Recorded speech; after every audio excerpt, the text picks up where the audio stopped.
api semakin membesar 5 kali lipat.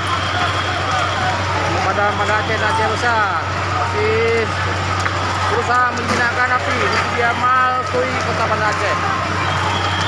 Laporan dari Chandra Pegawai BPD Kota Banda Aceh dilaporkan di lokasi.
Halo Pak, ya.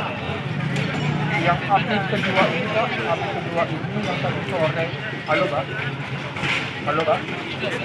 Halo. Halo Pak. Ini di depan Suzia Pak, masih apinya